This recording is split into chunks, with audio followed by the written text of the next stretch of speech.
Good afternoon or good morning to my fellow peers and my respected teachers. Today I would like to discuss the value of education. And now, imagine a world where every mind is ignited, every potential is nurtured, and every dream is encouraged. This is the power of transformative education. Today in my speech, I hope to educate you on the values of education and how it can improve our daily lives. Today I will be talking about topics such as what kind of stability education brings you, artificial intelligence, how teachers should reteach students, and healthy cognitive growth.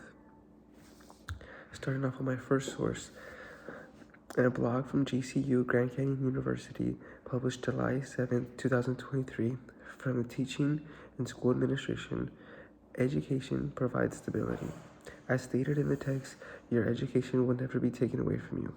This goes to show that all the hard work you've put in and all the hours you've put in your education, no one can take that from you. All the lessons you've learned in school and all the advice you've gotten can stay with you forever, and you can choose what you do for that, which can empower you and lead you to a good life.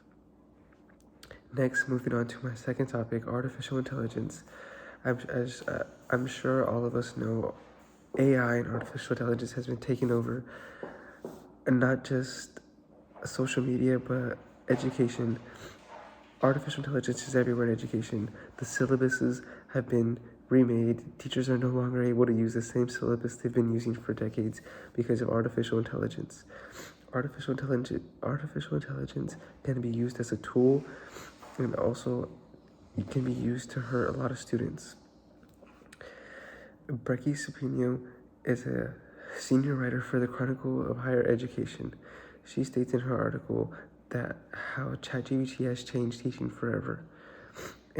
She's an English professor. An English professor from Kennesaw State University shows students how to use AI instead of giving them all the reasons why they shouldn't be using it.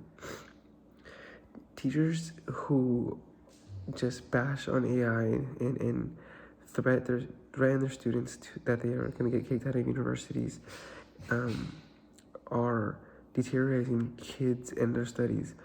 Instead of encouraging their students on how to properly use AI so that there is no misunderstandings and misusage of AI, because AI is not going anywhere anytime soon, and teachers should really learn how to utilize this tool, as it could be a very valuable tool in education. My next topic is from another article from the Chronicle of Higher Education.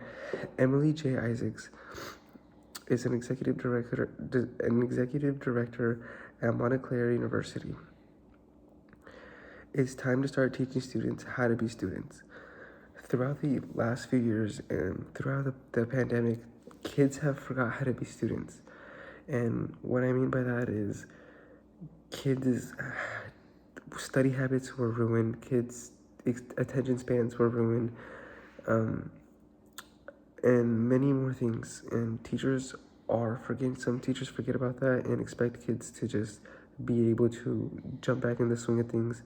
And as online classes are being thrown at people, as artificial intelligence is being thrown at students, some students don't know how to deal with the workload some teachers give them.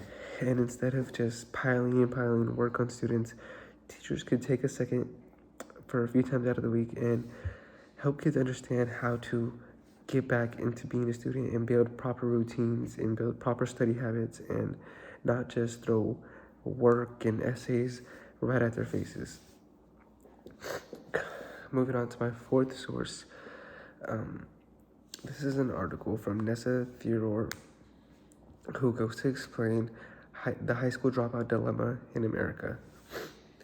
Our high school students dropping out of our dropout students are coming from poverty families which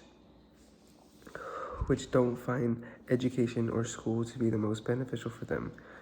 And in some cases, not all cases, but in some cases, education is not for every single student, especially as it gets to the higher ages in high school and college.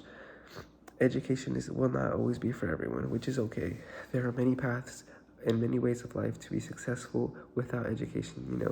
Many of these students and these kids learn many valuable life lessons outside of education, and maybe at a workplace, work ethic is taught, by working, and these students get these lessons taught to them elsewhere, which can also lead to really successful lives.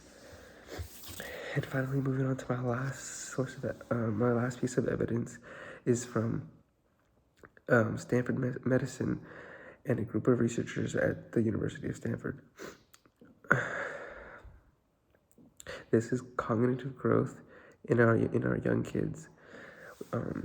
We must encourage healthy cognitive growth in our kids from a young age, and this means we must include our kids in conversations and have discussions with our kids, and make it a goal to set goals with our kids and to look into our future and what our kids have planned and what they enjoy and what they don't enjoy, and to reevaluate mistakes they made in their lives and in what they're going to make, and to just be open-minded in decisions that are going to come their way and are coming their way very soon in different ways of education. Education plays a big role in not just school, but in a workplace and in sports and with families. It's a really powerful tool that many people take advantage of and many people don't take advantage of.